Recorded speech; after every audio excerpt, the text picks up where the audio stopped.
Hi guys. Isn't it amazing how we've had another attack in Brussels, the heart of the EU, you know, going to make us all think of stability and terrorism, probably stick to the EU, maybe even draw more compassion so we think, we will stand by our EU countries who've apparently been blown up. It's the fucking government once again, not Muslims. Every attack is the government, mate, to breed support for these wars, to keep us in a state of fear, you know. Once again they found a passport, once again they know it was Muslims, once again they know it was ISIS, you know. They're always pretty damn sure about what they do know. Do you know what I'm saying? But they can't stop ISIS, they don't do anything to defeat them. They condemn Russia for blowing them up. Meanwhile Turkey's just doing what it wants, blowing the Kurds up, killing the Kurds. But yet the Kurds are apparently fighting ISIS, and ISIS are our enemy. And Turkey shot down a Russian plane who was fighting ISIS, yeah? But you know, but that Turkey's our friend apparently, and you know, Russia's the enemy, and ISIS is the enemy. And once again, limited if any mobile phone footage, no main TV stations are there, they're all miles away, just parked by random bushes. Doesn't seem to be any witnesses, so there's no witnesses.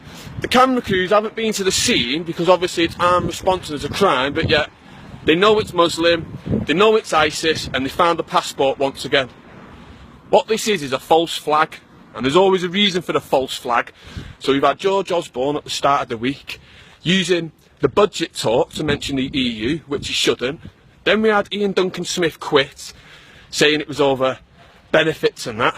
But when David Cameron writes him a letter back to his response for quitting, he happened to mention Europe.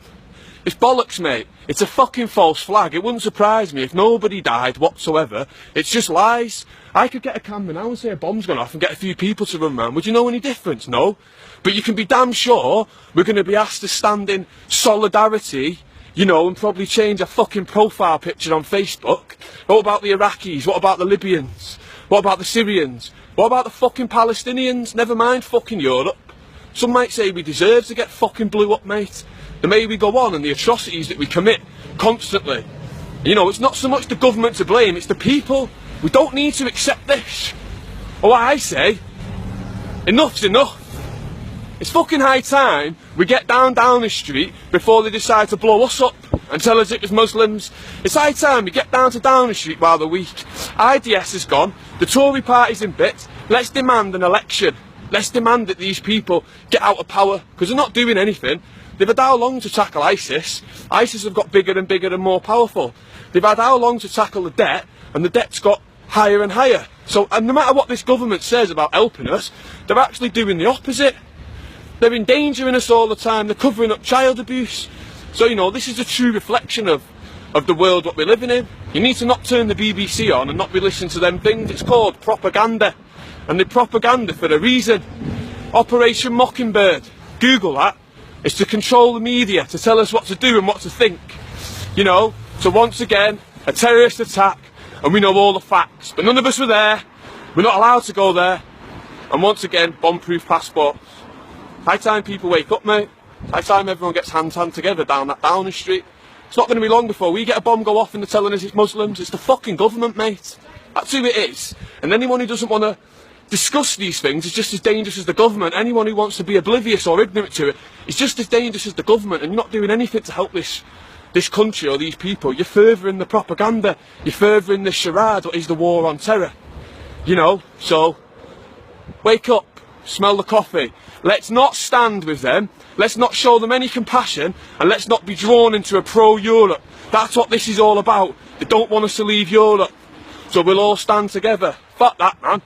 We need to get our army back onto our shores, into our streets, so they're there to protect us. We need to get them patrolling our coastline, because we're not in the Schengen Agreement in Europe, because we're our own island. That's where our army needs to be, not fighting these shitty wars. Do you know what I mean? Maybe helping some of the disabled people who've had the benefits cut by the government. That's where we need our army now, back in this country. You know, and we only need to look over there. And if we don't get this government out of power, if we don't do something and find some sort of common ground just to get a new leadership, it's going to be us next. It's going to be us having a bomb going off or a false flag.